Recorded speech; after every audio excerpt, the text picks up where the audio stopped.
एक दिवस मैंने साधना में 3 गुफाएं देखी। 2 गुफाएं पूरी तरह से अंधकार में थी, लेकिन एक गुफा के भीतर से प्रकाश निकल रहा था। इस दिव्य अनुभव में मुझे मेरे साथ 10-12 और भी साथी दिखाई दे रहे थे।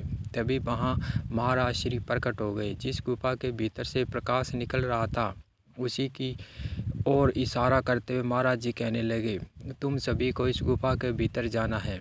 महाराज जी की आज्ञा मिलते ही हम सभी साधक शीघ्र ही उस गुफा की ओर बढ़ गए। जब गुफा के पास पहुंचे तो यह ज्ञात हुआ कि उस गुफा के भीतर आग लगी हुई है, जिसकी लपटें बाहर प्रकाश फैला रही है।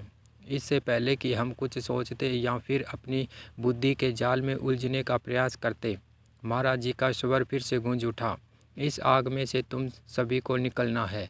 जैसे आर्मी में अपने ब्रिगेडियर का ऑर्डर सुनते ही सोल्जर्स एकदम सजग हो जाते हैं और कहते हैं, यस सर। इसी तरह आज अपने ब्रिगेडियर अर्थात महाराज जी की आज्ञा को पाते ही हम सभी सोल्जर्स यह कहते हुए पंक्तिबद्ध खड़े हो गए, जी महाराज जी। महाराज जी का स्वर अब भी बुलंद था। आज तक तो मैं हर परीक्षा में तुम्हारे आगे चल रहा हूँ, लेकिन इस वाली परीक्षा में मैं तुम लोगों के पीछे चलूँगा। महाराज जी के मुख से इस बात को सुनते ही मैं उस लाइन के एकदम लास्ट नंबर पर आ गया। सभी साधक एक एक कर उस गुफा के भीतर प्रवेश कर गए।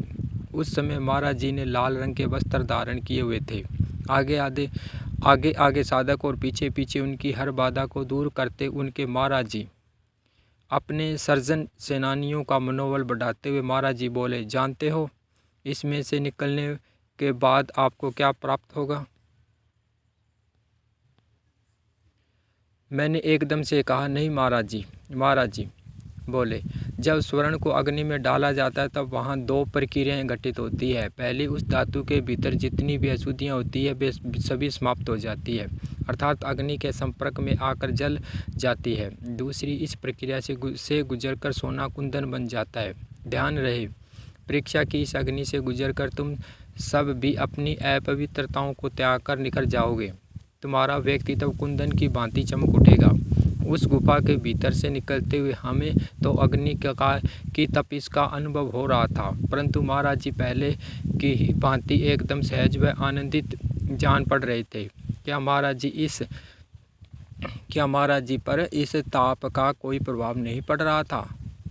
मन के भीतर चल रहे इन विचारों का मुझे अगले ही पल स्पष्ट उत्तर मिल गया। महाराज जी बोले, सतगुरु देह के बंधनों से मुक्त होते हैं। यह प्रकृति उनके अधीन होती है, इसीलिए वे तब उन्हें प्रभावित नहीं कर पाते। अवसर का लाभ लेते हुए मैंने मन की एक और दुविधा को उनके समक्ष रख दिया। महाराज जी, यह अग्नि किसका प्रतीक है? महाराज जी, यह बाहरी संघर्षों की अग्नि का प्रतीक है, भीतर घटित होने वाले मानसिक युद्ध की अग्नि है। महाराज श्री के इन्हीं शब्दों के साथ मेरा अनुभव यहीं समाप्त हो गया। गुरु भाई डॉक्टर रामेश्वर जी, जय श्री राम।